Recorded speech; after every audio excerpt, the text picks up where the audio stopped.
Stage पर जलवा अफरोज़ सादात किराम व उलमाए मिल्लत इस्लामिया, शुअराए इज़ाम, बुज़ुर्गों, दोस्तों, अज़ीज़ बच्चों, पर्दा नशीन माओ बहनों, अस्सलामु अलैकुम व रहमतुल्लाहि व बरकातुहू। वालेकुम अस्सलाम व रहमतुल्लाहि व बरकातुहू। अल्हम्दुलिल्लाह, आवाज़ थोड़ी बढ़ा दो। अल्हम्दुलिल्लाह, अल्हम्दुलिल्लाहि रब्बिल आलमीन, वस्सलातु वस्सलामु अला सय्यदिल अंबियाइ वल मुरसलीन व अला आलिहि अत्तय्यिबीन अत्ताहिरीन व अला अस्हाबिहिल गुर्रिल मयामीन व अला उलमाइ उम्मतिही इला यौमिद्दीन, अम्मा बाद। अऊज़ु बिल्लाहि मिनश शैतानिर रजीम, बिस्मिल्लाहिर रहमानिर रहीम। लक़द कान लकुम फ़ी रसूलिल्लाहि उस्वतुन हसना। सदक़ल्लाहु मौलानल अज़ीम व सदक़ रसूलुहुन नबियुल अमीनुल करीम व नहनु अला ज़ालिका लमिनश शाहिदीन वश्शाकिरीन वल्हम्दुलिल्लाहि रब्बिल आलमीन। सबसे पहले दुरूद पाक पढ़ें। अल्लाहुम्मा सल्लि अला सय्यदना मौलाना मुहम्मद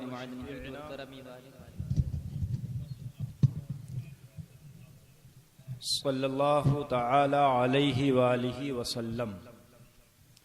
मेरे साथ मिलकर बावाज़े बुलंद पढ़िए, ला इलाहा इल्लल्लाह मुहम्मदुर रसूलुल्लाह, ला इलाहा इल्लल्लाह मुहम्मदुर रसूलुल्लाह, ला इलाहा इल्लल्लाह मुहम्मदुर रसूलुल्लाह सल्लल्लाहु तआला अलैहि वालिहि वसल्लम।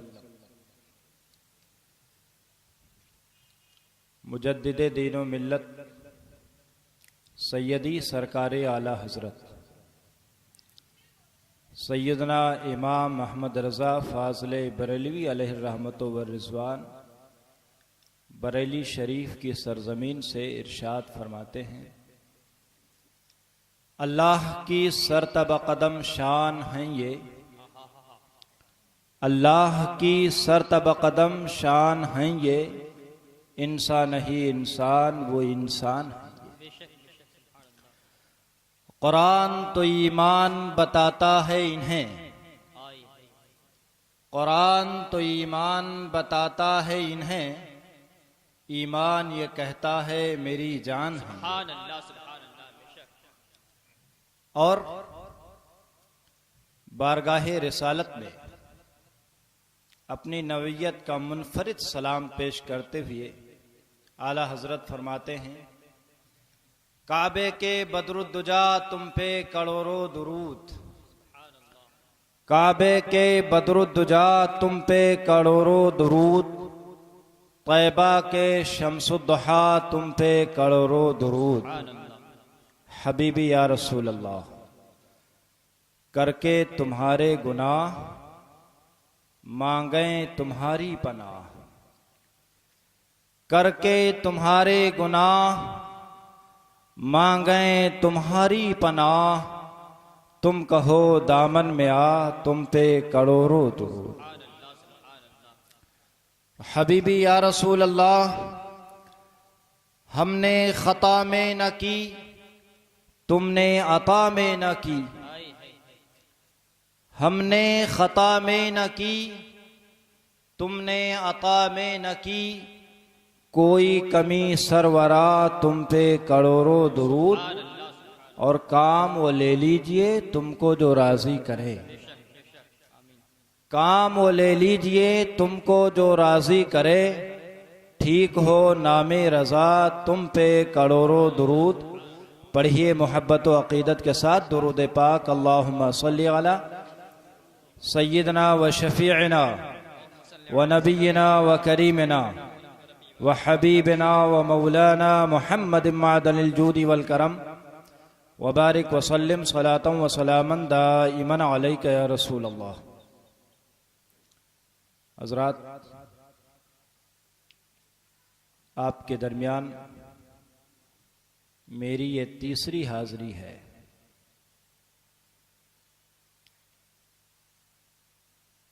गालिबन 2006 में आपके इस स्टेज से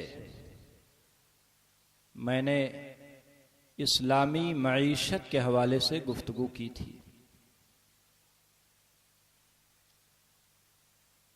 या अली जनाब अलहाज अब्दुल कदीर साहब की मोहब्बतें और इनायतें हैं कि चंद सालों के बाद हमारी और आपकी मुलाकात हो जा रही है। रब्बे कदीर इनकी उम्र में बरकतें नाजिल फरमाए और इनको सआदत दारैन से माला माल फरमाए। हजरात, वैसे तो एक लंबा सफर करके मैं आपके दरमियान हाजिर हूं। मुझ जैसा नातवा कमजोर इंसान इतना लंबा सफर करके आए तो उसको सोने के अलावा कुछ भी नहीं करना चाहिए।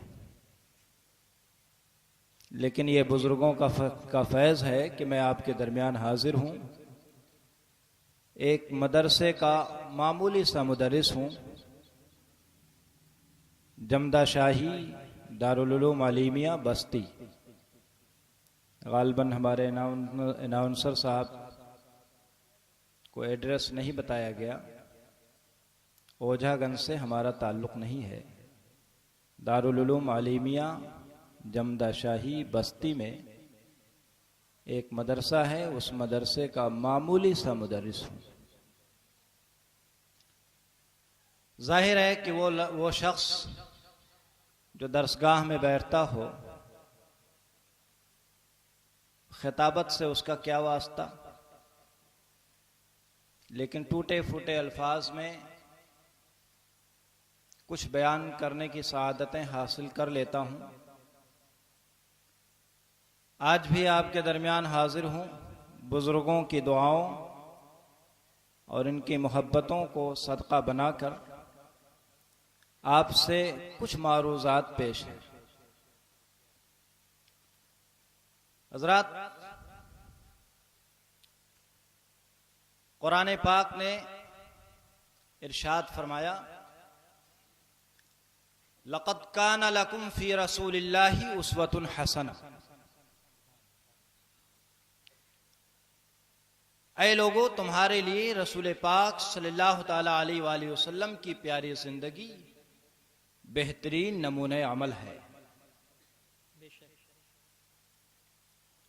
आप सबको पता होगा कि नबी पाक सल्लल्लाहु ताला अलैहि वसल्लम ने 40 बरस की उम्र में ऐलान नबूवत फरमाया। ऐलान नबूवत तो 40 बरस के बाद हो रहा था, लेकिन नबूवत आपको उस वक्त अता कर दी गई थी जब हजरत आदम अलैहिस्सलाम आबो गिल की मंजिलें तय कर रहे थे। सुभान अल्लाह, सुभान अल्लाह। नबी उसी वक्त थे, लेकिन ऐलान नबूवत 40 साल के बाद हो रहा है। सुभान अल्लाह, सुभान अल्लाह। काबिल गौर है, उलमा मौजूद हैं। ये 40 साल का अरसा क्यों गुजर गया?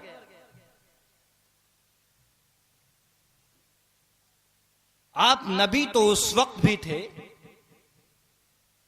कि जब हजरत आदम अलैहिस्सलाम आबो गिल की मंजिलें तय कर रहे हैं,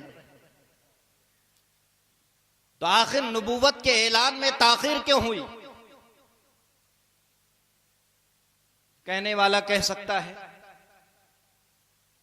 असबाब दुनिया की तकमील में। लेकिन बात समझ में नहीं आती। वो नबी कि जिसकी नबूवत के मुजाहरे बचपन ही से नमूदार हो रहे हैं, अभी बचपना है, मुबारक उंगली चांद की तरफ उठती है, चांद के दो टुकड़े हो जाते हैं। सुभान अल्लाह। सही अहादीस से साबित है कि नबी की शान बचपने ही में वो शान है कि शक्के सदर में किसी जमात का इख्तिलाफ नहीं है, सब लोग मानते हैं। नबी की शान नबूवत पूछना हो तो हजरत हलीमा से पूछो,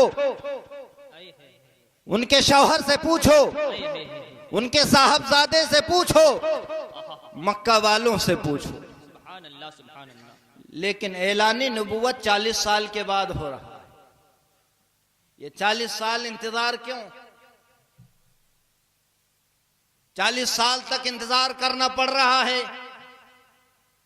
अगर मेरा नबी पैदा होने के बाद ही ऐलान नबूवत कर देता, बालिग होने के बाद ही ऐलान नबूवत कर देता, तो शायद काम और ज्यादा हो जाता।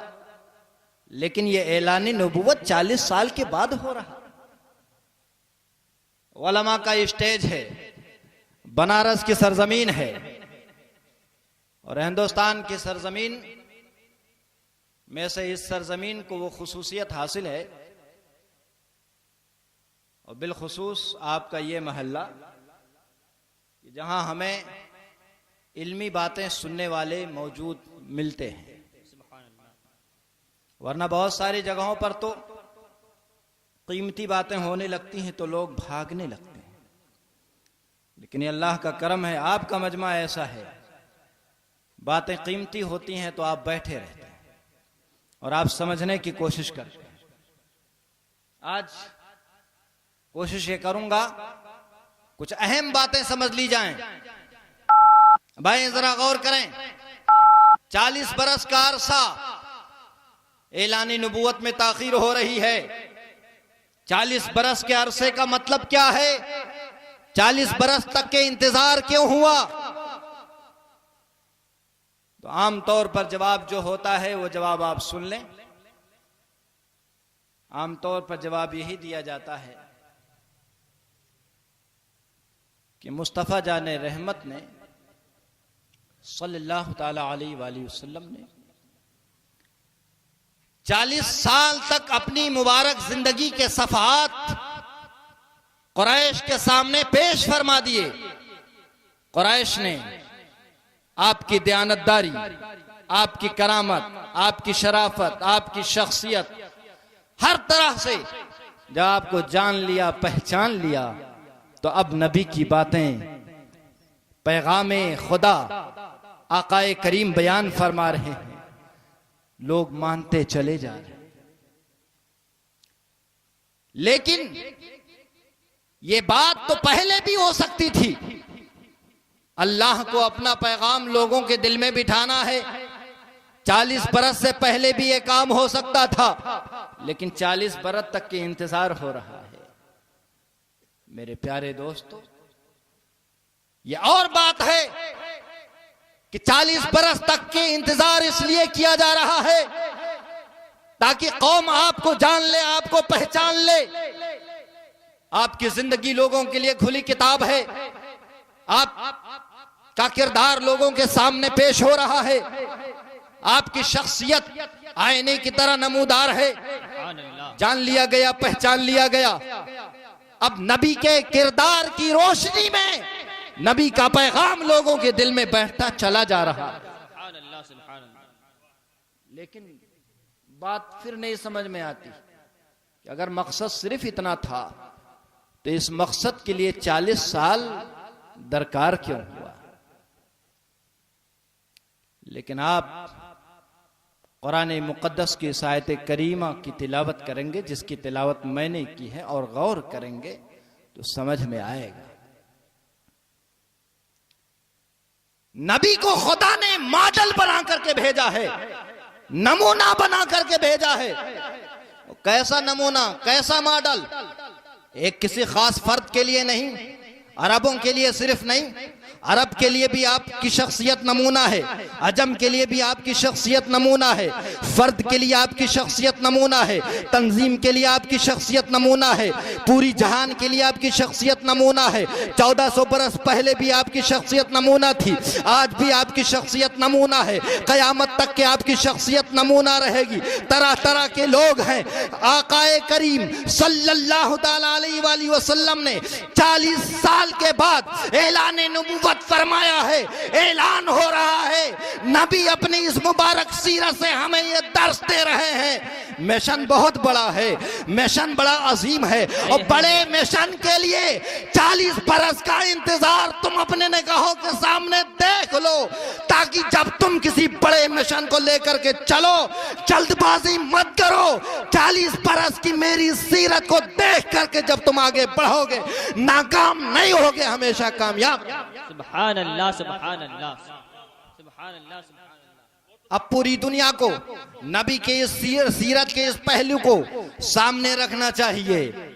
जब मिशन बड़ा होता है, पैगाम बड़ा होता है, बात बड़ी होती है, उसके लिए तैयारियां होती हैं, उसके लिए माहौल तैयार किया जाता है, उसके लिए अपनी क्रेडिट पेश की जाती है, अपना किरदार पेश किया जाता है, अपनी शख्सियत पेश की जाती है। नबी को 40 साल की जरूरत न थी, लेकिन याद रखें मेरे नबी ने ये 40 साल में जो ऐलान फरमाया है, अपनी जात के लिए नहीं, बल्कि मेरे नबी पूरी जहान के लिए नमूना है।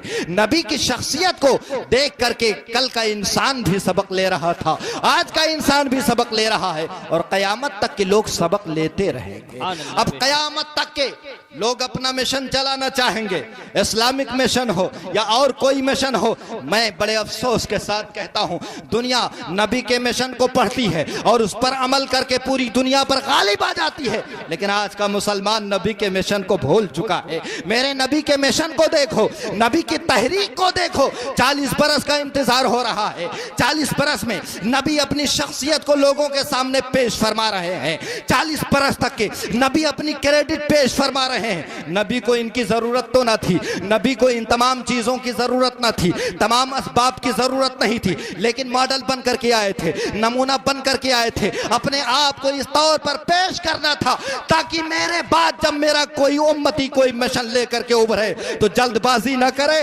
बल्कि किसी बड़े मिशन के लिए वक्त दरकार होता है।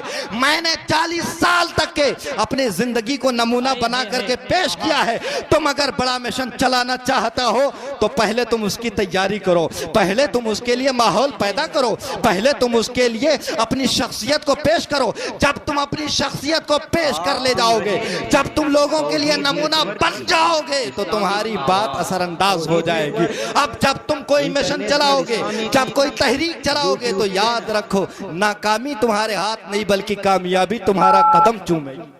नारे तकबीर, नारे रिसालत, शहनशाहे खिताबत हज़रत अल्लामा डॉक्टर अनवार अहमद बगदादी। कामयाबी तुम्हारा कदम चूमेगी। हजरात, हमने तो 40 बरस एक वाक़े के तौर पर समझा था, एक हादसे के तौर पर जाना था कि 40 बरस के बाद मेरे नबी ने ऐलान नबूवत फरमाया। लेकिन इस 40 बरस के अरसे का जब आप मुताला करोगे, जब आप दिक्कत और बारीक बीनी के साथ आप देखोगे, तो आपको समझ में आएगा 40 बरस के अरसे में मेरे नबी ने अपने आप को कौम के सामने कैसे पेश फरमाया है। आप जरा गौर करें, नबी की शख्सियत 40 बरस तक कौम के सामने मौजूद है। ऐसी शख्सियत अभी ऐलान नबूवत नहीं हो रहा है, अभी मिशन का ऐलान नहीं हो रहा है, अभी तहरीक का ऐलान नहीं हो रहा है, अभी मकसद का ऐलान नहीं हो रहा है, अभी गायत का ऐलान नहीं हो रहा है। यहीं से पता चला कि हमें और आपको सूझबूझ से काम लेना चाहिए। फौरन कहीं आकर के अपने मकसद का ऐलान नहीं कर देना चाहिए, अपनी गायत का ऐलान नहीं कर देना चाहिए कि तुम्हें नाकामियों का मुंह देखना पड़े। तुम वक्त का इंतजार करो, मेरा नबी सबक देता जा रहा है। तुम वक्त का इंतजार करो, जब मुनासिब वक्त आए तब मिशन का ऐलान कर दो। लेकिन याद रखो, कोई भी मिशन हो, मिशन से पहले तैयारी जरूरी है, मिशन से पहले क्रेडिट जरूरी है, मिशन से पहले शख्सियत साजी जरूरी है। अब जरा गौर करें, जब नबी मिशन से पहले शख्सियत साजी को पेश कर रहे हैं तो उम्मती क्यों ना पेश करे। सुभान अल्लाह, सुभान अल्लाह। ये बात तो क्लियर है कि मेरे नबी का इशारा हो जाए तो चांद के 2 टुकड़े हो जाएं। बात समझ में नहीं आती। नबी इशारा कर दें, चांद के 2 टुकड़े हो जाएं, फिर उस नबी को इस तैयारी की जरूरत क्या है। बात समझ में आ रही कि नहीं आ रही। जिनकी हुकूमत चांद पर हो, जिनकी हुकूमत सूरज पर हो, पता नहीं सूरज की तरफ इशारा हुआ था, डूबा हुआ सूरज लौट आया था। जिनकी हुकूमत सूरज पर, जिनकी हुकूमत चांद पर, जिनकी हुकूमत पानी पर, जिनके लुआबे दहन में ये तासीर, थोड़े से पानी में डाल दें पूरा काफिला सैराब हो जाए। सुभान अल्लाह। ऐसा ताकतवर वाला नबी, ऐसा पावरफुल नबी, बताओ क्या उन्हें जरूरत थी असबाब के तैयार करने की? तो विजदान कहता है, ईमान कहता है नबी को जरूरत नहीं थी, लेकिन मेरा नबी मुअल्लिम कायनात बन करके आया था, मेरा नबी मॉडल बन करके आया था, मेरा नबी एक नमूना बन करके आया था। उन्होंने जिंदगी अपने लिए नहीं गुजारी है, उम्मतियों के लिए गुजारी है। नबी ने नमूना पेश कर दिया है। अब ये नबी के चाहने वाले जिंदगी गुजारेंगे, पैदा होने से लेकर के हमें कब्र तक अगर देखना है तो किसको देखोगे?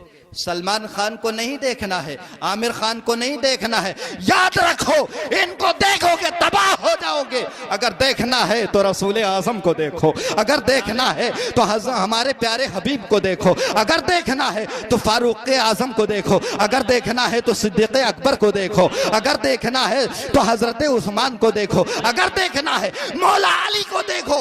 इन बुजुर्गान दीन को देखोगे कामयाब हो जाओगे, इन्हें देखोगे कामयाब रहोगे तो नाकाम हो जाओगे। अब नबी की सीरत को देखना है, नबी के किरदार को देखना है। नबी को जरूरत नहीं है असबाब की, नबी को जरूरत नहीं है किसी तैयारी की, लेकिन फिर भी 40 बरस का इंतजार हो रहा है, 40 बरस का इंतजार हो रहा है। और 40 बरस में आकाए करीम अपनी शख्सियत को पेश फरमाते हैं, अपना किरदार लोगों के सामने रखते हैं। यहां से हमें सबक मिलता है, यहां से हमें एक आइडिया मिलता है कि ऐ मुसलमानों, आपको अगर दुनिया में कामयाब होना है, अगर आपको दुनिया में किसी तहरीक को छेड़ना है, किसी मिशन को कामयाब करना है, तो याद रखो जल्दबाजी मत करना, याद रखो बगैर सोचे समझे मिशन को पेश मत करना। पहले उसके लिए पर्सनालिटी को पेश कर देना, पहले उसके लिए शख्सियत को पेश कर देना।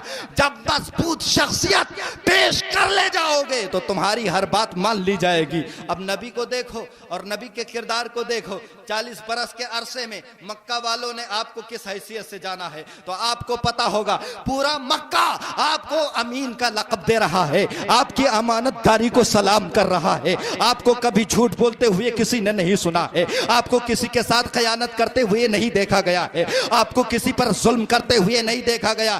बल्कि अभी ऐलान नबूवत नहीं हुआ है, बल्कि मेरा नबी ऐलान नबूवत से पहले लोगों के दिलों को मुत्तहिद कर रहा है। ये देखो खाने काबा की तामीर हो रही है। खाने काबा की तामीर के मौके पर कुरैशियों में इख्तिलाफ हो जाता है कि हजरे अस्वद को कौन से कबीले के लोग अपनी जगह पर नस्ब करेंगे। कुरैश आपस में लड़ गए, इख्तिलाफ हो गया, कबीले आपस में आगे बढ़ने की कोशिश करते हैं। बात इस बात पर आकर के रुकी कि सुबह सबसे पहले खाने काबा की तरफ जिस बांदे को आते हुए देखा जाए उसी को फैसल मान लिया जाए, वो जो फैसला कर दे उसी की बात होगी। चुनांचे जब दूसरे दिन सुबह होती है, सबसे पहले आकाए करीम सल्लल्लाहु ताला अलैहि वसल्लम नमूदार होते हैं। आपके चेहरे को देखते ही कुरैश ने एक आवाज लगाई थी, कुरैश ने कहा हाज़ल अमीन, हाज़ल अमीन, ये अमानतदार आ रहे हैं, ये अमानतदार आ रहे हैं। अब इनका चेहरा देख लो, ये जो फैसला कर देंगे मान लिया जाएगा। अभी मेरे नबी ने ऐलान नबूवत नहीं फरमाया है, अभी मेरे नबी ने खुदा का पैगाम लोगों के सामने पेश नहीं फरमाया है। शान अमानत है। अब आप जरा गौर करें, बहुत सारी सिफतें आपकी होंगी, लेकिन उन तमाम सिफतों में सबसे बड़ी सिफत आपकी सिफत अमानत थी। आपको अमीन के लक़ब से जाना जाता था। और अमानतदारी ऐसी सिफत है कि अगर किसी कौम के अंदर यह सिफत गायब हो जाए वो कौम जलील हो जाएगी, और यह सिफत किसी कौम के अंदर पाली जाए तो याद रखो वो सिफत कायद और रहनुमा बन जाएगी, वो कौम कायद और रहनुमा बन जाएगी। मेरे नबी ने ऐसा फैसला फरमा दिया, ऐसा फैसला फरमा दिया कि तारीख में न उससे पहले न उसके बाद ऐसी नज़ीर नजर आएगी। और आप गौर करते चलें और यहां से आप सबक लेते चलें। आका ने फरमाया ठीक है, इसके लिए बड़ा आसान सा रास्ता इख्तियार किया जा सकता है। रास्ता ये इख्तियार करो, एक चादर रख दो या कोई कपड़ा रख दो और उस पर हजरे अस्वद को रख दो और तमाम कबीले के लोग आ जाएं और तमाम कबीले के लोग कपड़े को पकड़ लें। सारे लोग कपड़ा पकड़ करके उस मकाम तक के ले चले जहां हजरे अस्वद नस्ब करना है। बगदादी कहना चाहता है, जरा गौर कर लो और गौर करके अपने ज़हन और फिक्र को दुरुस्त करते हुए चलो। मेरे नबी ने जो पैगाम दिया है वो पैगाम उल्फत है, पैगाम मोहब्बत है, सबको नजरअंदाज करने का पैगाम नहीं है। मेरे नबी ने पैगाम दिया है सबको साथ लेकर चलो, सुभान अल्लाह, सुभान अल्लाह। सबको साथ लेकर के चलो। चादर बिछा दी जाए, उस चादर पे हजरे अस्वद को रख दिया जाए, सारे लोग पकड़ लें। सारे लोगों ने पकड़ लिया, झगड़ा भी हल हो गया, लड़ाई भी खत्म हो गई, इख्तलाफ भी खत्म हो गया, झगड़े से बच गए, इंतशार से बच गई कौम, तलवारें ना उठी, लोगों का खून बच गया, लोगों की जान बच गई, लोगों के खून की हिफाजत हो गई, लोग औरतें बेवा होने से बच गईं, बच्चे यतीम होने से बच गए। इतना बड़ा काम मेरे नबी ने किया। और यही नहीं किया बल्कि क़यामत तक के मेरे नबी ने पूरी दुनिया वालों को दर्श दिया है कि ये देखो ये शान नबूवत है जो झलक रहा है, ये शान नबूवत है कि ये लोगों को महरूम नहीं करता है, लोगों को काटता नहीं है, लोगों को जोड़ता है। देखो मेरे नबी ने दर्श दे दिया है, काटना काम नहीं है, जोड़ना काम है। किसी को नजरअंदाज ना किया जाए, सारे लोगों को साथ लेकर के चला जाए। ये सारे लोगों को साथ लेकर के चलने का फलसफा मेरे नबी ने 1400 बरस पहले दिया था। आज इस फलसफे पर सियासत के तौर पर कुछ लोग अमल करते हैं, लेकिन रूहानियत गायब रहती है, इसलिए कामयाब नहीं होते हैं। अगर मेरे रसूल के इस फलसफे पे अमल कर लिया जाए, सारी कौमों को नुमाइंदगी दे दी जाए, मुल्क तरक्की कर जाएगा, कौमें तरक्की कर जाएंगी, इख्तलाफ खत्म हो जाएगा, इंतशार दफन हो जाएगा। नारे तकबीर, नारे रिसालत, शहनशाह खिताबत हजरत अल्लामा डॉक्टर अनवार अहमद बगदादी। भाइयों समझ में बात आ रही कि नहीं आ रही? आ रही है ना? तो आप जरा गौर करो, मेरे नबी ने ऐसा पैगाम दिया और अभी ऐलान नबूवत नहीं हुआ है। ऐलान नबूवत 40 साल के बाद होगा। 40 साल से पहले ही नमूना बन करके आने वाला रसूल अपने किरदार को, अपने कैरेक्टर को, अपनी शख्सियत को, अपनी क्रेडिट को कौम के सामने ऐसा साफ और शफाफ पेश करता है कि पूरी कौम झूम पड़ती है। हर किसी के जुबान पर अल अमीन, अल अमीन, अमानतदार, अमानतदार की आवाज आ रही है, अमानतदार के अल्फाज निकल रहे हैं। उस नबी को लोग अमानतदार कह रहे हैं। उसके कैरेक्टर में किसी को शक नहीं है, उसके किरदार में किसी को शक नहीं है। और जो पैगाम शुरू से दे रहे हैं, आज बड़े अफसोस के साथ कहना पड़ता है, मेरे नबी पर कभी दहशतगर्दी का इल्जाम लगाया जाता है, कभी बदखुल्की का इल्जाम लगाया जाता है। तरह तरह का इल्जाम लगाने वाले लोगों, नबी के सीरत को पढ़ लो। अभी ऐलान नबूवत नहीं हुआ है और नबी ने जो पैगाम दिया है, जाहिर सी बात है मेरे नबी ने जिन लोगों को साथ में लिया था, बताओ वो लोग मुसलमान थे? उस वक्त मुसलमान नहीं थे, उस वक्त उन्होंने कलमा नहीं पढ़ा था, उस वक्त उन्होंने तौहीद का गुण नहीं गाया था, उस वक्त वो मुशरिक थे, हालत शिर्क पर थे। फिर भी मेरे नबी ने हजरे अस्वद के नस्ब करने में सबको साथ लिया। सबको साथ लेने का फलसफा मेरे रसूल ने पेश कर दिया है। और ये इतना प्यारा फलसफा है कि मैंने कुछ सालों पहले इराक की सरजमीन में सद्दाम हुसैन को इसी फलसफे पे अमल करते हुए देखा तो बड़ा कामयाब हुक्मरान पाया। आपको पता होगा आज का इराक और कल का इराक, आज का इराक ऐसे हालात से गुजर रहा है कि उसकी खबरें जब हम लोग पढ़ते हैं तो दिल हमारा फट जाता है, आंखों से आंसू निकल आते हैं। वो इराक जो अमन व अमान का गहवारा था, मैं तो तकरीबन 7 साल वहां रह चुका हूं और अभी मेरे बाद आपके इस स्टेज के जीनत बनने वाली एक अजीम शख्सियत हजरत मौलाना सैयद सलमान अशरफ साहब आएंगे। वो भी कई साल वहां रह चुके हैं, उनसे भी पूछिए। इतना अमनो अमान, इतना अमनो अमान, रात के 1 बजे 2 बजे 3 बजे कहीं निकल जाइए, कोई पूछने वाला नहीं है, न चोरी है, न डकैती है, न खून है, न खराबा है, बिल्कुल अमनो अमान, पीसफुल माहौल। और जब आप गौर करेंगे तो आपको पता होना चाहिए कि सद्दाम हुसैन ने जो कैबिनेट बनाई, अपने नायबीन बनाया, उन नायबीन में तमाम कौमों को नुमाइंदगी दी। अपना नुमाइंदा अपने बाद दूसरी शख्सियत को सुन्नियों में से चुना, फिर एक को शियों में से चुना, एक को फिर क्रिश्चियन से चुना, सारे लोगों को नुमाइंदगी दे दी। और इसकी वजह से पूरे इराक पे ऐसा कंट्रोल किया, ऐसा कंट्रोल किया कि इराक सद्दाम हुसैन को बरसों याद करेगा। जो कल उनका मुखालिफ था, आज उसको समझ में आ गया कि वो शख्स के जमाने में कम से कम अमनो अमान से रहते थे। और आज वही इराक है कि जो दुनिया का 1 नंबर का तेल पैदा करने वाला मुल्क है, गैस की बहुतात है। लेकिन आप सुन करके रो पड़ेंगे प्यारे कि उसी के एक शहर फल्लूजा में इस वक्त मैंने खबर में पढ़ा, पढ़ करके दंग रह गया, एक गैस सिलेंडर की कीमत 70,000 दिनार। आप जरा गौर करें, खबरों में है कि एक एक रोटी कभी कभी $100 में मिलती है। वो कौम, वो इराक कि जहां पे न कभी खाने की कमी हुई, न पीने की कमी हुई, न आशाइश के में कमी हुई। लेकिन आज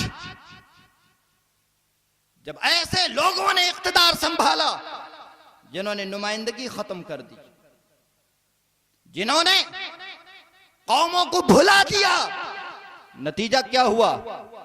कौमें बगावत पर आ गई। और बगावत जब पैदा हुई, पूरा मुल्क तबाह हो गया। पता चला मेरा नबी अभी नबी नबूवत का ऐलान नहीं कर रहा है, लेकिन वो नबी है, वो मॉडल है, वो नमूना है। ये देखो, तामीरे काबा के मौके पर मेरे नबी ने जो फैसला लिया है, तमाम लोगों की नुमाइंदगी, तमाम लोगों को साथ लेकर के चलने वाली फिक्र, अगर मेरे नबी की इस फिक्र से इस्तिफादा किया जाता तो इराक बर्बाद नहीं होता। और इराक ही नहीं, दुनिया के किसी गोशे पे आप नजर डाल लो, चाहे जिस मुल्क पे नजर डाल लो, मेरे नबी की इस फिक्र पर अगर कहीं अमल होगा तो याद रखो तबाही और बर्बादी नहीं होगी, अमनो सुकून, अमनो सुकून होगा। सबको परसेंटेज के एतबार से, तनासुब के एतबार से नुमाइंदगी मिलनी चाहिए। यह हिंदुस्तान है, यहां पर मुसलमानों की तादाद कभी 12% बताई जाती है, कोई 25% कहता है। मैं अपनी आवाज यहां से लेकर के दिल्ली तक के पहुंचाना चाहता हूं।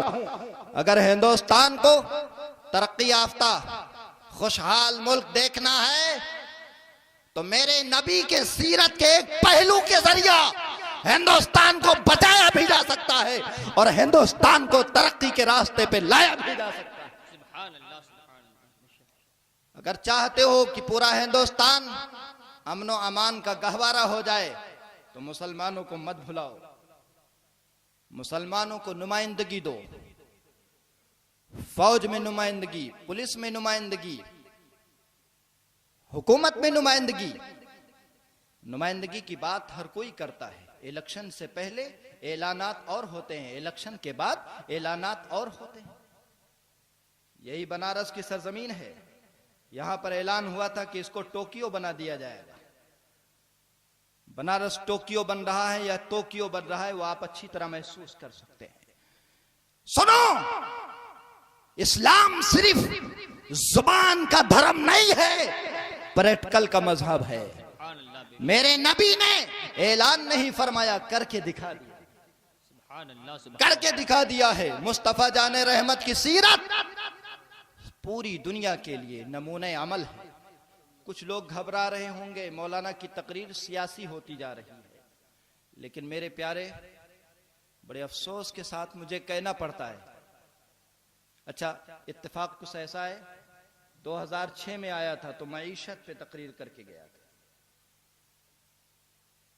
और जो बातें मैंने उस वक्त कही थी अगर आपको याद होंगी और उन बातों को आप गौर से आज भी याद रखे होंगे, तो मेरी एक एक बात कुरान और हदीस की रोशनी में यह साबित करती जाएगी कि बगैर इस्लामी मईशत के, बगैर इस्लामी सियासत के, बगैर इस्लामी इक़्तिसाद के पूरी दुनिया में कहीं भी अमन व अमान मैसर नहीं हो सकता है।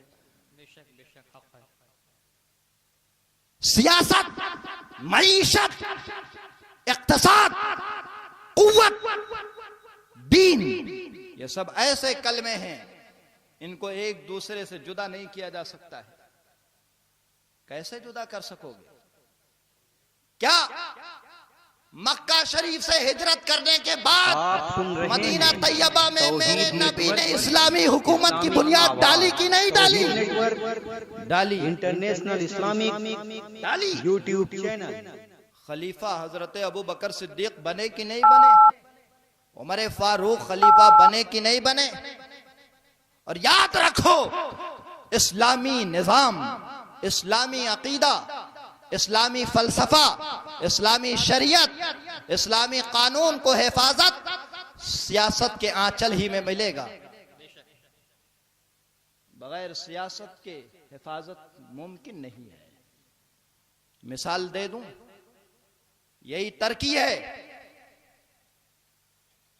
रजब तैयब अर्दगान से पहले इस मुल्क में हिजाब लगाने पे पाबंदी थी, यानी अगर कोई अपने सर को ढक ले उस बच्ची को जेल डाल दिया जाता था। लेकिन जब इस्लामी फिक्र का शख्स ज़मामे इक़्तिदार संभालता है तो पाबंदी हटा ली जाती है। एक आम आदमी बोलता है, असर नहीं होता। मैं बोलूंगा, वो असर नहीं होगा। लेकिन अभी चंद दिनों पहले अर्दगान ने पूरी दुनिया वालों को इस्लाम का पैगाम बड़े मखसूस अंदाज में पेश करते हुए ऐलान कर दिया कि तुम मादरियत को पहचान नहीं पा रहे हो। जिस औरत पे तुम मुसावात के लिए लड़ाई लड़ते हो, दर हकीकत औरत और मर्द बराबर हो ही नहीं सकते। और बराबरी का दावा करने वाले लोगों को यह समझ लेना चाहिए, क्या एक मर्द बच्चे को दूध पिला सकता है? नहीं पिला सकता। तो जब एक मर्द एक बच्चे को दूध नहीं पिला सकता तो मर्द और औरत बराबर कैसे? ये बात जब हम बोलते हैं उतना असर नहीं होता, लेकिन जब हुकूमत का एक कायद और रहनुमा बोलता है तो पता है पूरी दुनिया में बात गूंजती है, और फिर बात में दम होती है तो वो लोगों को मनवा के रहती है। और यहीं से मैं एक फलसफे की तरफ उलमा की तवज्जो चाहूं तो मैं याद दिलाऊं, करबला की धरती पर इमाम आली मकाम ने यजीद की बैत कबूल नहीं की। कबूल नहीं की ना भाई। मामला सिर्फ बैत ही का न था। किसका मामला था? बैत का न था। कोई कह सकता है मामूली सा मामला था, इमाम हुसैन मान जाते बहुत बड़ा मसला टल जाता। छोटा सा नन्हा सा मुन्ना बच्चा हजरत अली असगर शहीद नहीं होते। हजरत अली अकबर की जवानी बच जाती, हजरत कासिम बच जाते, खानदान बच जाता, लेकिन इमाम अली मकाम ने यजीद की बैत कबूल न की। मामला खिलाफत का था, है कि ना भाई? मान लेते क्या बड़ा मसला होता, और मान लेना चाहिए, इसलिए कि आपसे पहले हजरत हसन मान गए।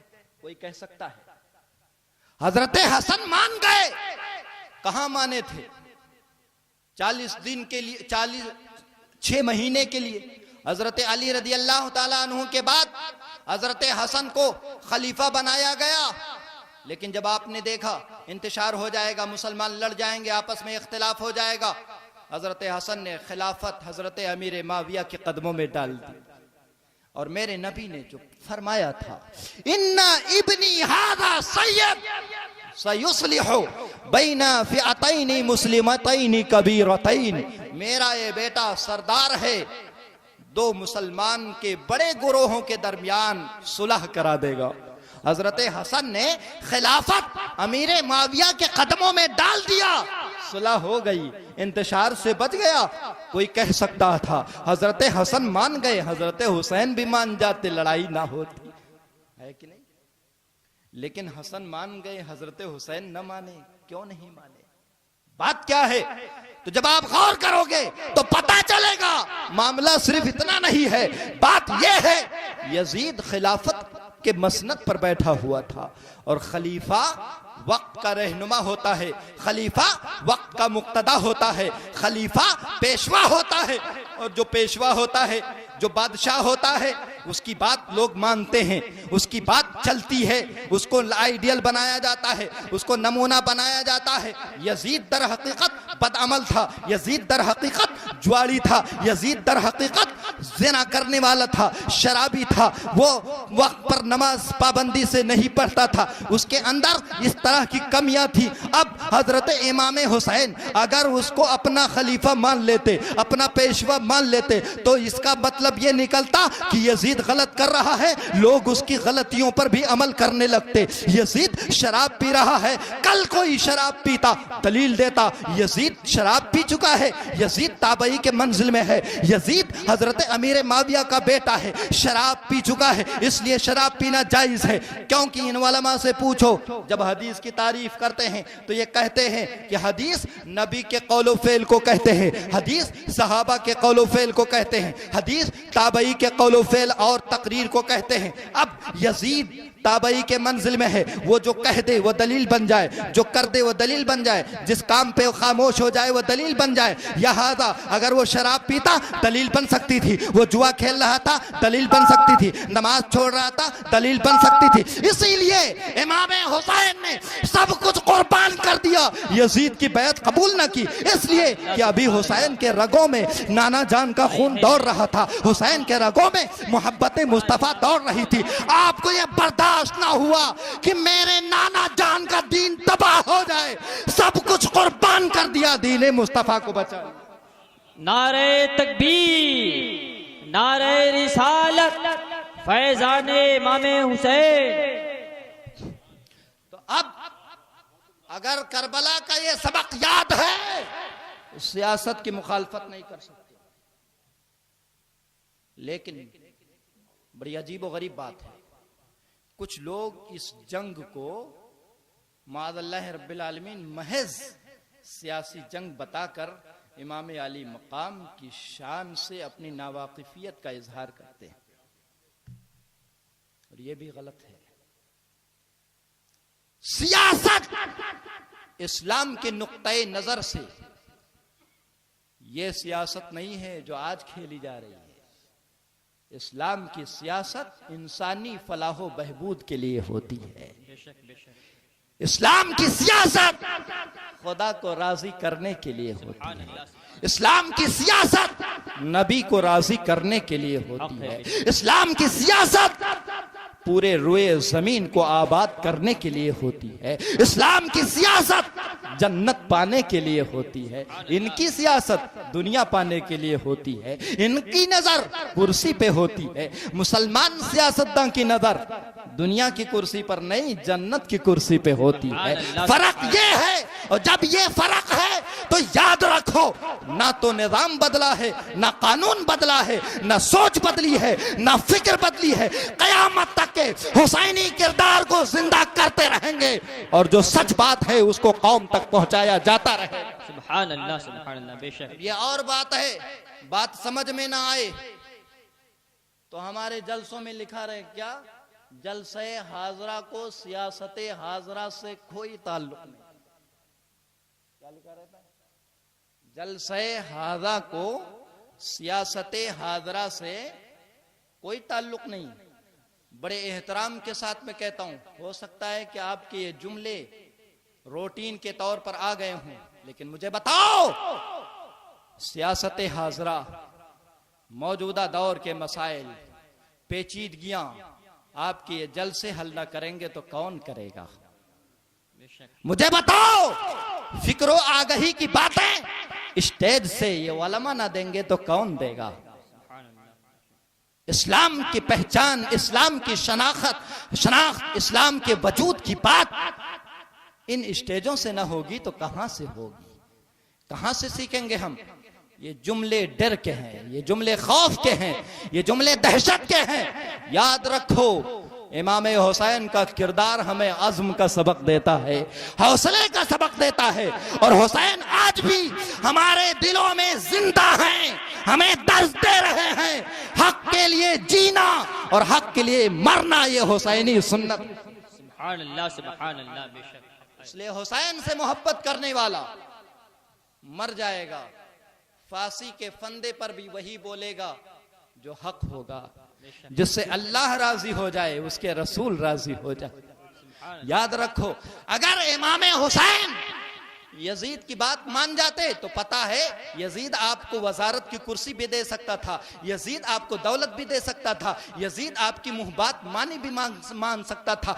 जो इमाम कह देते यजीद सब कुछ मान लेता, लेकिन हुसैन को ना कुर्सी चाहिए थी, ना दौलत चाहिए थी। हुसैन तो नाना जान का दीन बचा रहे। सुभान अल्लाह, सुभान अल्लाह। नाना जान का दीन बचाने वाला, याद रखो, चापलोस नहीं होता। नाना जीन का हाँ, लेकिन बात तदब्बुर की है, बात हिकमत की है।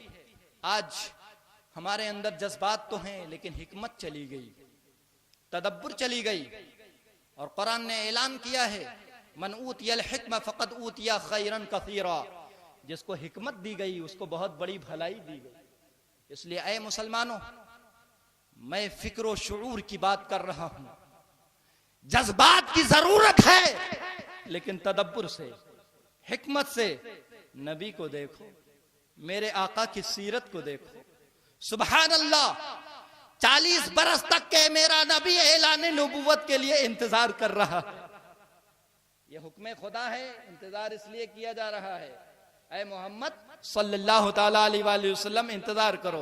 40 बरस तक के लोगों के सामने अपने कैरेक्टर को पेश करो, अपनी शख्सियत को पेश करो, अपनी क्रेडिट को पेश करो। जब कौम आपको मान लेगी तो आपका बड़ा मिशन कामयाब हो जाएगा। पता चला, हम और आप जब कौम के अंदर बड़ा मिशन लेकर के आए तो हम हिकमत से काम करें। नारे रिसालत, नारे रिसालत।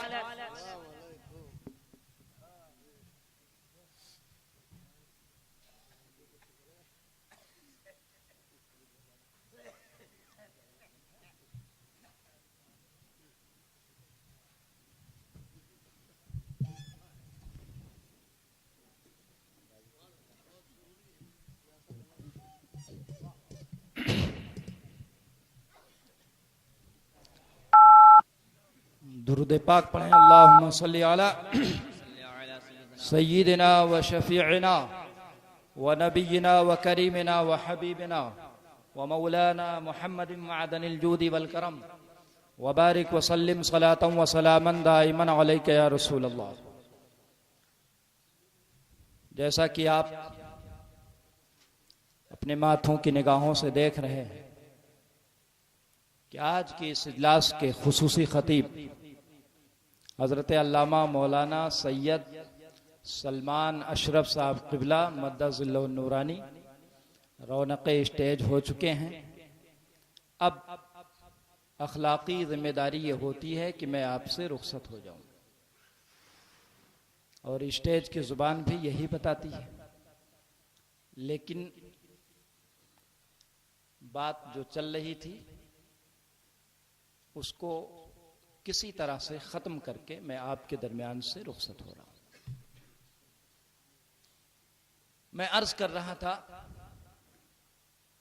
कि मेरे नबी ने 40 साल तक इंतजार किया खुदा के हुक्म से।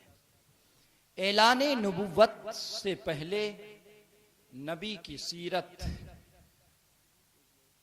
एक आईना की तरह कौम के सामने मौजूद है, और फिर 40 साल के बाद नबी की सीरत में गौर करें तो आपको पता चलेगा ऐसी मुबारक सीरत कि जिसकी जुलू में आपको सब कुछ मिलेगा। एक सियासतदान जिंदगी कैसे गुजारे, नबी को देख ले। एक फौजी अपने अंदर महारत कैसे पैदा करे, मेरे नबी को देख ले। एक ताजिर तिजारत कैसे करे, मेरे नबी को देख ले। दुनिया में नबी के अलावा कोई ऐसा नहीं होगा कि जो बैक वक्त ताजिर के लिए भी नमूना हो, फौजी के लिए भी नमूना हो, सियासतदान के लिए भी नमूना हो, सबके लिए तमाम अच्छाइयों का नमूना हो, कोई नहीं मिलेगा। वो मुस्तफा जाने रहमत की शख्सियत है, सबके लिए नमूना। जिस पहलू से नबी की जियारत करें आप, नबी की शख्सियत का मुताला करें आप, उस पहलू से नबी की जात को आप नमूना पाएंगे, मॉडल पाएंगे। एक मॉडल जिसकी आज बड़ी जरूरत महसूस होती है, वह आपका तहम्मुल, आपकी बर्दाश्त, आपकी हिकमत, आपका तदब्बर है। आज उम्मते मुस्लिमा जूझ रही है किससे? इख्तिलाफ से, इंतशार से। जगह जगह इंतशार, हर सतह पर इंतशार। इंतशार की हद कहां तक जाएगी पता नहीं, लेकिन नबी की सीरत में गौर करें, तदब्बर का फुकदान हो गया, इंतशार बढ़ रहा है। नबी की सीरत का मुताला कम हो गया, इंतशार बढ़ रहा है। नबी की सीरत का मुताला किया जाए, मैं समझता हूं इंतशार खत्म हो जाएगा। एक कॉन्फ्रेंस में कुछ लोगों ने मुझसे सवाल किया कि मौलाना आजकल इख्तिलाफात बहुत हैं, अपनी जमात में खास तौर से ये इख्तिलाफात खत्म कैसे होंगे? तो मैंने कहा मुख्तसर से जवाब इसका यह है, इल्म बढ़ जाएगा, इख्तिलाफ कम हो जाएगा। कुछ लोगों की समझ में आई, कुछ लोगों की समझ में नहीं आई, इसलिए कि इल्म जब बढ़ा तब इख्तिलाफ भी बढ़ गया। कोई गिरोह, कोई फिरका किसी जाहिल की तरफ से नहीं बनाया गया है। हर फिरके का बानी आपको आलिम ही मिलेगा, जाहिल नहीं मिलेगा, लेकिन दर हकीकत वो जाहिल ही होता है। नबी की सीरत का मुताला किया जाए, मसाइल हल हो जाएंगे। आज तदब्बर की कमी है, हिकमत की कमी है, जज्बात भड़क उठते हैं, बात बात पे गहराई से मुताला नहीं किया जाता, इख्तिलाफात बढ़ते रहते हैं। आज के इस स्टेज से मैं आपको यही पैगाम दे करके जाऊंगा कि अगर हमें हिंदुस्तान में अपने वजूद को बचाना है तो इत्तेहाद को मजबूत करना पड़ेगा, हमको समझना पड़ेगा, हमको अपने फिक्री खोल से बाहर आना पड़ेगा। और अगर हम नहीं समझते तो याद रखो, आने वाले दिन ये बड़े खतरनाक दिन हैं। जो गुजर गए वो आज से बेहतर थे, जो आने वाले हैं उनकी खतरनाकी आप अच्छी तरह से महसूस कर सकते हैं। आप समझ नहीं पाएंगे, आप वहां तक के पहुंच नहीं पाएंगे। आज सामने से मुकाबला नहीं हो रहा है। आज बज़ाहिर गर्दन को काटने वाली तलवार इस्तेमाल नहीं हो रही है। आज तो ऐसी सियासत अपनाई जा रही है कि इनको दफन कर दो, इनको महसूस भी ना होने पाए। कुछ दिनों पहले आपने एक न्यूज़ सुनी होगी कि हमारी हुकूमत ने अरबी ममालिक से ये मुतालबा किया है कि इंडिया के जो लोग काम करते हैं, वर्कर तबका है, इनकी तनख्वाहें बढ़ा दो। बात बड़ी अच्छी थी, मुतालबा बड़ा अच्छा था। जैसे सुना लोगों ने फूल गए, हाथ पैर फूल गया। हुकूमत बड़ी शानदार है, बड़ा ख्याल है मुसलमानों का। क्यों भाई? इसलिए कि हुकूमत ने हमारी तनख्वाहें बढ़ाने का मुतालबा कर लिया है। इससे पहली वाली हुकूमतों को यह नहीं सूझा, अब सूझ रहा है। हम खुश हो गए, लेकिन पता है उन हुकूमतों ने तनख्वाहें तो ना बढ़ाया, अलबत्ता एक कार्रवाई जरूर कर दी कि इंडिया से वर्करों की तादाद खत्म करके बांग्लादेश और पाकिस्तान से तादाद बढ़ा दिया। ये गरीब बेचारा जो हिंदुस्तान में 2 वक्त की रोजी नहीं पाता था, गुर्बत का मारा, देहाती बेचारा 10,000, 20,000, 15,000 जब ये बाहर से कमा करके आता था तो देहात में सऊदी सेठ कहलाता था। इन्होंने एक तरफ मुसलमानों से हमदर्दी का इजहार कर दिया और दूसरी तरफ मुसलमानों की इक्तिसाद तोड़ने की कोशिश। इसलिए मुसलमानों बहुत होशियार रहने की जरूरत है। पता है जो दूसरे लोग जाते हैं, बड़े रैंक पे जाते हैं, उनकी तनख्वाहों का मामला नहीं है। वर्कर तबका जो होता है, ये गरीब मुसलमान बेचारा होता है, उसकी तनख्वाह पहले से बढ़ी है। उसकी तनख्वाह बढ़ेगी घटेगी उसको कोई फर्क नहीं पड़ेगा। फर्क कौन किस पर पड़ेगा? ये बेचारा गरीब मुसलमान मारा जाएगा, हिंदुस्तान का मुसलमान मारा जाएगा। इसलिए पॉलिसी ये बनाई जाती है, इनको इक्तिसादी तौर पे तोड़ दो, मईशत के एतबार से तोड़ दो। जब ये टूट जाएगा गुलाम बन जाएगा, और जब ये गुलाम बन जाएगा तो आज का ये हिंदुस्तान कल का स्पेन बनाने में बड़ी आसानी से हम लोग अपना काम कर सकते हैं। ये आरएसएस के अपने एजेंडे हैं। मैं आप तमामी हजरात से गुजारिश करूंगा, हमें बेदार हो जाना चाहिए। इक्तिसादी पावर को मजबूत करो। 2006 में भी मैं आपसे यही कह करके गया था, मईशत को मजबूत करो।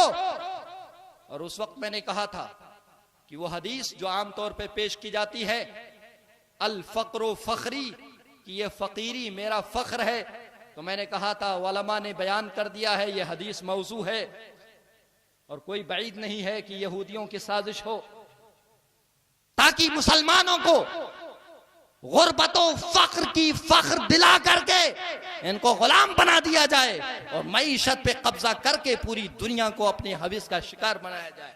इसलिए ऐ मुसलमानों, आज की लड़ाई तलवार की लड़ाई ना रही, आज की लड़ाई मईशत की लड़ाई है, आज की लड़ाई इक्तिसाद की लड़ाई है, आज की लड़ाई फिक्र की लड़ाई है, आज की लड़ाई सोच की लड़ाई है।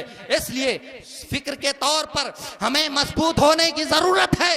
अपने इख्तिलाफात भुला दो, इंतशार खत्म कर दो, आओ मुत्तहिद हो करके एक मुसलमान दूसरे मुसलमान के लिए हो जाए और आओ अपनी मईशत को मजबूत कर लें। जब हमारी मईशत मजबूत हो जाएगी तो याद रखो हमारे अंदर तवानाई पैदा हो जाएगी। जब हमारे अंदर तवानाई पैदा हो जाएगी तब याद रखो हम इंशाअल्लाहुल अज़ीम मजलूमियत से निकल जाएंगे। और अल्लाह का फजल है कि अल्लाह रब्बुल इज्जत ने हमें इस्लाम का दीन दिया, इस्लाम धर्म अता फरमाया है। इस्लाम का मतलब चंद रसूम व रवाज पे अमल करने वाला नहीं समझना कि इसमें चंद रसूम व रवाज हैं बस। नहीं प्यारे, मेरे नबी की सीरत पर जब अमल करोगे और गौर करोगे तो पता चलेगा मेरे नबी ने जहां असबाब पे तवज्जो दी है वहीं अल्लाह पे भरोसा किया है। तवक्कुल और असबाब पे भरोसा करना, असबाब और तवक्कुल दोनों चीजें जमा होती हैं तब इस्लाम की फिक्र बनती है। इसीलिए जब आप नबी करीम अलैहिस्सलातु व तस्लीम की सीरत पे गौर करेंगे तो मैं एक नमूना आपके सामने पेश करता हुआ चला जाऊं। ये हिजरत का मौका है। मेरे नबी ने अल्लाह पे भरोसा करते हुए हिजरत के लिए हजरत अबू बकर सिद्दीक को अपने साथ लिया, आगे चले। लेकिन जहां पर अल्लाह पे भरोसा है वहीं पर आप जो असबाब इख्तियार फरमाते हैं उन असबाब पे आप गौर करते चलेंगे। रास्ता जो अपनाया था वो समंदर का रास्ता अपनाया था और आपने एक पहाड़ के खोह को अपना मस्कन बनाया था थोड़ी देर के लिए। आप जरा गौर करें, क्या नबी को जरूरत थी? क्या मकड़ी के जाले नबी की हिफाजत कर सकते थे? अरे जिस नबी की हिफाजत के लिए हजरत जिब्रील हमा वक्त तैयार हो, मकड़ी के जालों की जरूरत नहीं है, किसी पहाड़ के खोह की जरूरत नहीं है, किसी रास्ते की जरूरत नहीं है। लेकिन मेरे नबी ये सब कुछ अपना रहे थे, अपने लिए नहीं, इसलिए कि नबी नमूना बन करके आए थे। मेरे नबी तो दर्स हमें और आपको दे रहे थे। मेरे नबी सिखा रहे थे कि ऐ उम्मा, ऐ मेरे उम्मतियों, तुमको जो रास्ता चलना है ये देख लो। अल्लाह पे भरोसा भी है, अल्लाह हमारा मोइनो मददगार भी है, फिर भी हम असबाब अपना रहे हैं, फिर भी हम रास्ता अपना रहे हैं, फिर भी हम तदब्बुर कर रहे हैं, फिर भी हम गौर कर रहे हैं। यहां से पता चला हमें अल्लाह पे भी भरोसा करना है और काम पर भी तवज्जो देनी है। इसलिए मईशत पर भी हमें जरूर तवज्जो देनी चाहिए, अल्लाह पर भी हमें जरूर तवज्जो भरोसा करना चाहिए। याद रखो, हमसे मुतालबा होता है कि तुम जमीन में दाना डालो तब हम उगाएंगे। उगाना तुम्हारा काम नहीं है लेकिन दाना डालना तुम्हारा काम है। अल्लाह इस बात पे कादिर था कि तुम दाना मत डालते, अल्लाह रब्बुल इज्जत कुछ ऐसी तरकीब फरमाता कि तुम्हारा पेट खुद ब खुद भर जाता, तुम खुद ब खुद आसूदा हो जाते। लेकिन ये निजाम तुमको नहीं दिया गया, तुमको ये निजाम दिया गया है कि तुम पहले दाना डालोगे, खेती करोगे, अल्लाह पे भरोसा करोगे, अब अल्लाह उगाएगा, उगा करके लाओगे तुम, अब तुम खाओगे, तब तुम्हारा पेट भरेगा, तुमको आसूदगी होगी। यहां से पता चला अल्लाह पर भी भरोसा करना है और काम भी करना है। इसलिए एक तरफ मईशत पे तवज्जो दो, दूसरी तरफ अल्लाह पे भरोसा करो। और अल्लाह पर भरोसा ही रहे, मईशत असबाब ना रहे, ये भी इस्लाम की फिक्र नहीं है। और सिर्फ असबाब पे तवज्जो रहे, अल्लाह पे भरोसा ना रहे, ये भी इस्लाम की फिक्र नहीं है। इस्लाम की फिक्र जब दोनों मिलती है तो इस्लाम की फिक्र बनती है। इसीलिए कुरान में दुआ का तरीका ये बतलाया गया है, रब्बना आतिना फिद दुनिया हसना व फिल आखिरा हसना। ऐ अल्लाह हमें दुनियावी अच्छाई अता फरमा, ऐ अल्लाह हमें उखरवी अच्छाई अता फरमा। देखो, दुनिया की बात पहले है, आखिरत की बात बाद में है। हाँ, फर्क इतना है कि दुनिया मकसद गैरों के लिए है लेकिन ये दुनिया हमारे लिए मकसद नहीं है, ये दुनिया हमारे लिए वसीला है, ब्रिज है, ब्रिज है सिर्फ। इसलिए इस दुनिया में दिल नहीं लगाना है, इस दुनिया के लिए अपना ईमान नहीं बेचना है, इस दुनिया को सिर्फ वसीला बनाना है, इस दुनिया को सिर्फ गायत बनाना है, इस दुनिया को सिर्फ सबब बनाना है। अब इस दुनिया को नहीं कमाओगे, हज कैसे करोगे? इस दुनिया को नहीं कमाओगे, पेट कैसे पालोगे? नमाजें कैसे पढ़ोगे? नमाज पढ़ने के लिए कुव्वत की जरूरत है, हज करने के लिए मालो असबाब की जरूरत है। इसलिए समझ में आ गया, दोनों बातें मिलती है तो इस्लाम की फिक्र बनती है। अब हमें इन तमाम चीजों पर गौर करना चाहिए और गौर करके अपने मसाइल हल करना चाहिए। इस्लाम की ताकत को समझना चाहिए। इस्लाम की ताकत हमारे तदब्बुर, हमारे तफक्कुर में है। इसलिए मैं आपको ये पैगाम दे करके जा रहा हूं, ऐ मेरे मुसलमान भाइयों, आइए हम और आप आपस में इत्तेहाद पैदा कर लें, मईशत पे तवज्जो दें, आपस में एक दूसरे से मोहब्बत करें और आपस में अपने मुसलमान भाइयों की तिजारत का खास ख्याल रखें, उनके साथ ज्यादा से ज्यादा लेन देन करें ताकि हमारी मईशत मजबूत हो जाए, हम एक दूसरे के लिए हो जाएं तो इंशाअल्लाहुल अज़ीम हम मजबूत हो जाएंगे। अभी चंद दिनों पहले अमेरिका का हादसा हम सब के लिए सबक है। आपने सुना होगा, एक स्याह फार्म मारा गया, पूरे अमेरिका के स्याह फार्म खड़े हो गए। लेकिन यहां मामला यह है कि जब एक एक इलाका जल जाता है तो मुसलमान कहता है हमें मारो तब बताई, लेकिन याद रखो, ये सोच बेहतर नहीं है, ये फिक्र बेहतर नहीं है। हमारे अंदर जज्बा ये होना चाहिए कि अगर एक मुसलमान दुनिया के किसी गोशे में सताया जाए तो दूसरे मुसलमान की नींद उड़ जाए, दूसरा मुसलमान बेचैन हो जाए, दूसरा मुसलमान तड़प उठे। जब तड़प जाओगे तो याद रखना तुम्हारा ईमान मुकम्मल हो गया। सुभान अल्लाह, सुभान तड़प जाओ, और अगर ये जज्बा पैदा हो जाए तो याद रखो, गैरों के अंदर इतनी ताकत नहीं है कि गैर तुम्हारी तरफ निगाह उठा करके देखे। आज अगर पूरी दुनिया हमें जलील और रुस्वा समझ रही है या कर रही है तो इसमें कमी हमारी है, हम मुसलमानों की गलती है। हमने इत्तेहाद को खत्म कर दिया, हमने अपने मुसलमान भाइयों को जिस तरह से इज्जत देना चाहिए वो इज्जत न दी, अपने मुसलमान भाइयों के हुकूक न समझा, इसलिए आज हमारी हालत गैर होती जा रही है। मेरे भाइयों, अब चलते चलते मैं इत्तेहाद और इंतशार से बचने का एक ऐसा फार्मूला जो मेरे नबी ने निहायत तदब्बुर और हिकमत के साथ पेश किया था वो आपके सामने पेश करते हुए मैं आपसे रुखसत हो जाऊं। आज बात बात पे हम जज्बाती हो जाते हैं, आज थोड़ी थोड़ी बातों पर हमारे दरमियान इख्तिलाफ हो जाता है और हम शीरो शकर होने के बजाय तलवारें लेकर के एक दूसरे के खिलाफ उठ पड़ते हैं और फिर नतीजा ये होता है एक मुसलमान की तलवार होती है, दूसरे मुसलमान की गर्दन होती है। याद रखो, आज जो कुछ इराक में हो रहा है या ये बातिल कौमें कर रही हैं, ये इनको तो बहुत पहले इस्लाम से खारिज कर दिया गया है। अगर इस्लाम की रमक इनके अंदर होती तो मुसलमानों की गर्दनें अपनी तलवार से उड़ाते हुए नजर ना आते। याद रखो, इस्लाम की ये शान नहीं है।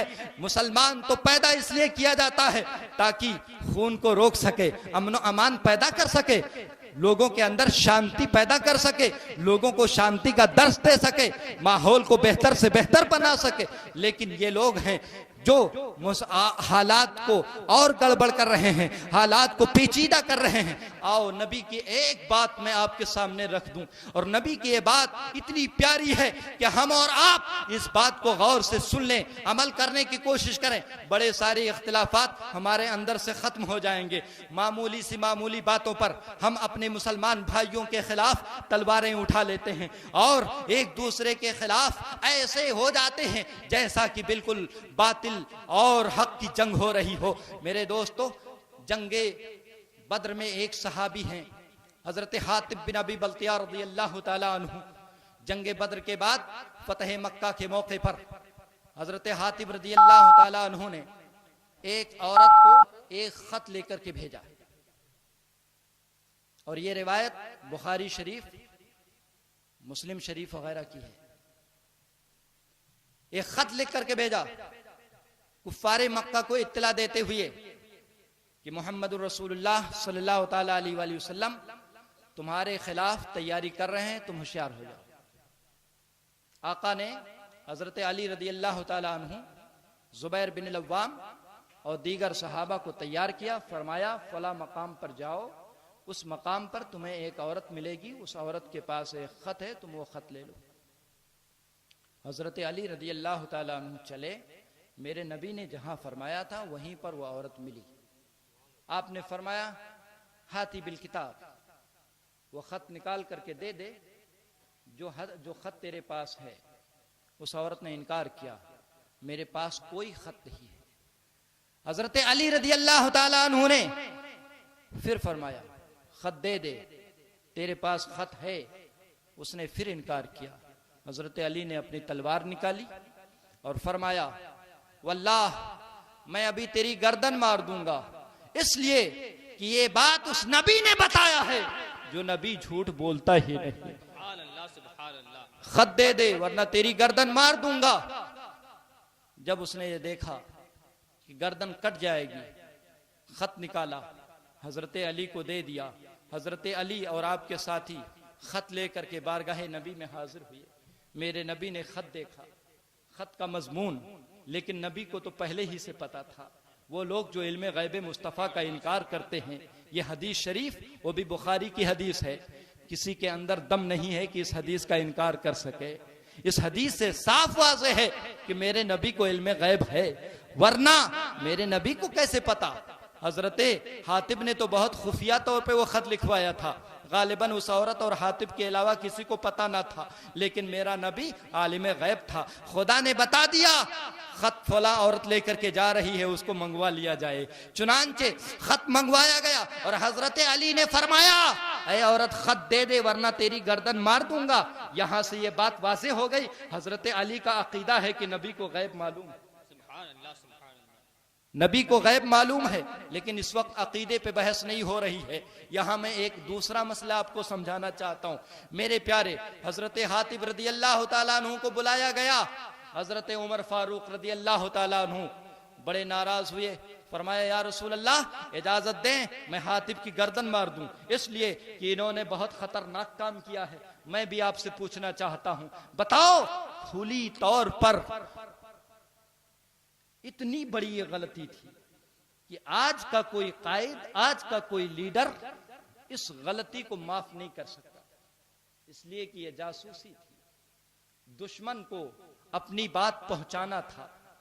लेकिन जरा मेरे हबीब को तो देखो, दानाए गुयूब को तो देखो, आका की रहमत को देखो, आका के करम को देखो, आका के तदब्बुर को देखो, आका की हिकमत को देखो। आपने फरमाया, उमर रुको। हातिब की तरफ मुतवज्जे हुए।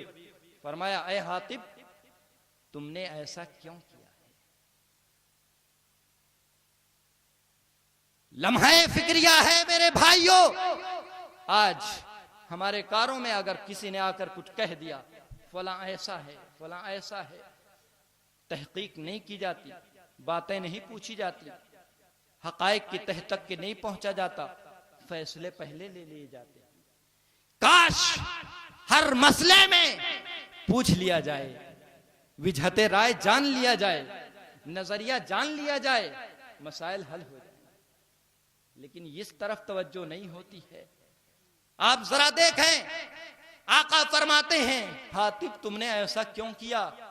मेरे नबी ने पहले उनसे पूछा, हुक्म नहीं सादिर फरमाया, कत्ल का ऑर्डर नहीं किया। हजरत उमर की बात ना मानी, हजरत उमर रदी अल्लाह तआला अन्हु को रोक दिया। उमर रुको, पहले इनसे तो पूछ लो इन्होंने ऐसा किया क्या?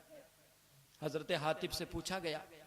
हजरत हातिब ने फरमाया, या रसूल अल्लाह मुझे यकीन है गलबा हमें मिलेगा, फतह हमें मिलेगी।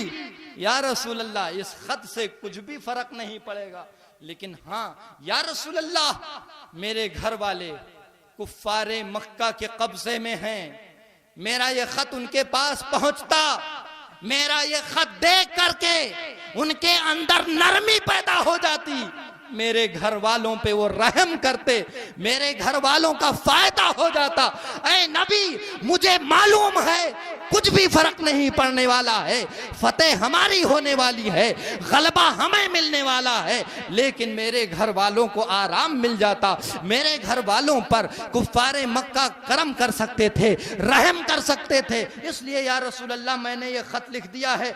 जब मेरे नबी ने हजरत हातिब का जवाब सुना, आपने फरमाया कोई बात नहीं है, उनको माफ कर दिया, बख्श दिया, खत को अपने पास रखा, सारा मसला वहीं पे खत्म कर दिया। यहां से ये दर्स मिल रहा है मुसलमान भाइयों, आज जरा गौर करो कितने मसाइल हम अपने जज्बात से हल करते हैं, कितने मसाइल हम अपने तरफ से हल करते हैं। अगर हम तदब्बुर से काम लें, देखो मेरे नबी ने तदब्बुर से काम लिया, और पता है मेरे नबी ने ऐसा फैसला किया, इसलिए ऐसा फैसला किया कि हातिब वो शख्सियत थे जो जंगे बदर में शरीक हो चुके हैं, जंगे बदर में इस्लाम की तरफ से लड़ चुके हैं। पता चला इस्लाम के नाम पर कुर्बानी देने वाला हातिब इस्लाम के साथ गद्दारी नहीं कर सकता है।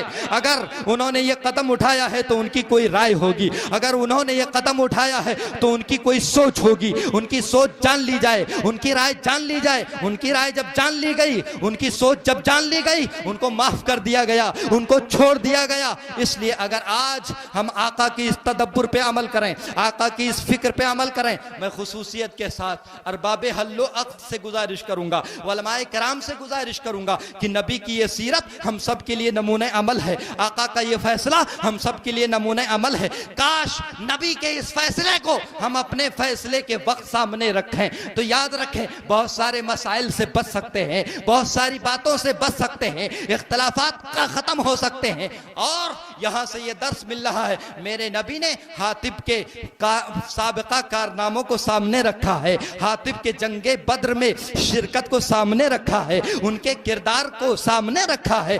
यहाँ से मालूम हुआ कि वो लोग जो मसलक आला हजरत की तरवीज व इशाअत में पेश हों, वो लोग जो मसलक के लिए बहुत ज्यादा मुखलिस हों, ऐसे लोगों पे शक किए बगैर लोगों को साथ लेकर के चला जाए, लोगों के साथ समझौते से काम किया जाए। और अगर ये तदब्बर अपनाया गया, ये फिक्र अपनाई गई, मैं समझता हूं बहुत सारे मसाइल हल हो सकते हैं। आज के इस वक्त में अगर हमें सबसे ज्यादा किसी चीज की जरूरत है तो हमारा इत्तेहाद है, हमारी यूनिटी है। आज के इस स्टेज से मैं आपसे इत्तेहाद की भीख मांग करके जाता हूं, पूरे अहले बनारस से गुजारिश करके जा रहा हूं, अय बनारस वाले, कल जाने के बाद आप ये ना कहें मौलाना ने तकरीर बड़ी अच्छी की, आपके तारीफी जुमलों की जरूरत नहीं है, बल्कि आपसे गुजारिश ये है कि आइंदा दिनों में अपनी फिक्र को दुरुस्त करके हम शीरो शकर बन जाएं, मुत्तहिद हो जाएं, मुसलमानों को ताकत बख्श दें, इस्लाम के झंडे को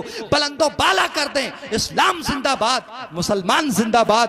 रब्बे कदीर से दुआ है कि मौला ताला अगर बयान में किसी तरह कोई गलती या गुस्ताखी हो गई हो तो मौला ताला मैं तौबा करता हूं, अल्लाह अपने हबीब के सदक़े में हमारी तौबा कबूल फरमा ले। किसी फिक्र में, किसी सोच में, किसी जुमले में किसी तरह कोई लफ्ज़िश, कोई खता हुई हो, ऐ अल्लाह उलमा के सामने, अवाम के सामने मैं तौबा करता हूँ, मेरी तौबा कबूल फरमा। और ऐ अल्लाह इन जुमलों के सदक़े में हम सब की मग़फ़िरत फरमा। आज भी हो जो बराहीम सा ईमा पैदा, आग कर सकती है अंदाज़े गुलसता पैदा। व आखिरु दावाना अल्हम्दुलिल्लाहि रब्बिल आलमीन। अस्सलामु अलैकुम व रहमतुल्लाहि व बरकातुहू।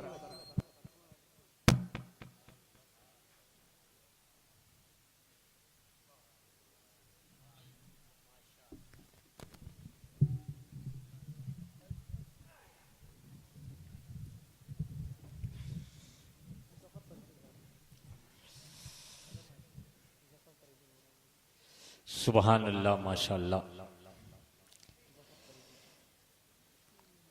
खतीब नौजवान वाइज़ शीरी बयान हज़रत अल्लामा मौलाना डॉक्टर अनवार अहमद बगदादी से अभी आपने जश्न ईद मिलादुन नबी के इस स्टेज पर दिल को छू जाने वाली, दिल में उतर जाने वाली एक कार आमद, हयात अफजा, रूह परवर, ईमान अफरोज तकरीर समात कर रहे थे। अभी मैंने बताया था कि इल्म व अमल, तहजीब, अदब, एहतराम, मजहबी रवादारी जहां पाई जाती है उस जमीन को जायज शरीफ कहते हैं। औलिया, अस्फिया, वलमा, वदबा, खुतबा, नुकबा, सियासत और समाज की जो जमीन कहलाती है उसे जायज शरीफ कहते हैं।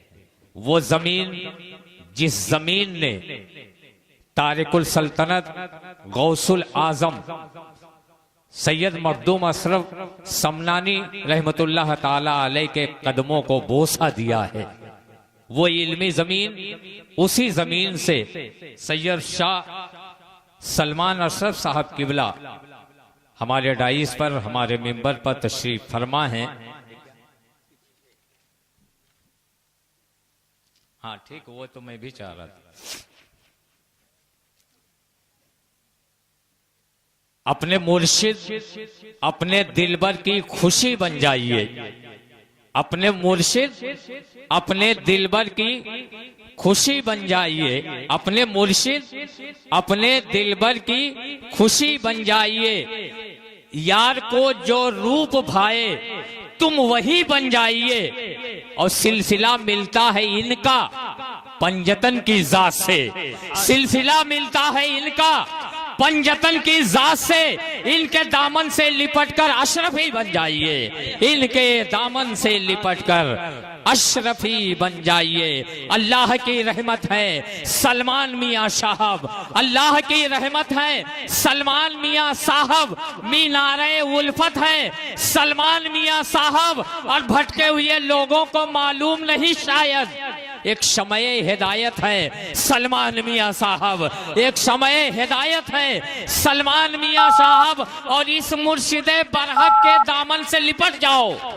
जहरा की अमानत है सलमान मियां साहब, जहरा की अमानत है सलमान मियां साहब। आइए मोहब्बत के साथ अपनी अकीदतों को निछावर करते हुए दुनिया सुन्नियत के उस अजीम खतीब का, उस उम्दा अदीब का, रूहानी और जिस्मानी इलाज करने वाले तबीब का इस्तकबाल किया जाए। 1000-2000 नहीं बल्कि लाखों के मजमे में बोलने वाले महाविशाल स्पीकर का इस्तकबाल किया जाए। अजीजान मिल्लत इस्लामिया, पीरे तरीकत, रहबरे शरीयत, गुले गुलजारे अशरफियत, बदरे मार्फत हजरत अल्लामा मौलाना अशा सैयद सलमान अशरफ जिलानी जायज शरीफ से तशरीफ लाए हैं। अपनी अकीदतों के चिराग को जलाते हुए नाइब रसूल की मौजूदगी में, सादात एकराम की मौजूदगी में सैयद सलमान अशरफ साहब किबला का इस्तकबाल फरमाए। नारे तकबीर और अकीदत के चिराग रोशन करें। नारे तकबीर, नारे रिसालत, जश्न ईद मिलादुन नबी सैयद सलमान अशरफ साहब किबला।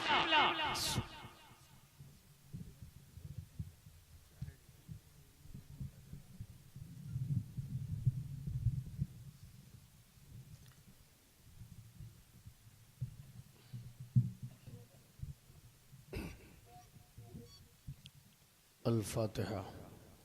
सामईन हजरात, अभी अभी ये जो नातिया कलाम आप समाप्त कर रहे थे, ये तौहीद नेटवर्क की जानिब से सुनाया जा रहा था। आप भी अपने शहर के जलसे रिकॉर्डिंग कराने के लिए राब्ता कायम करें। तौहीद नेटवर्क, मोबाइल नंबर 9967825444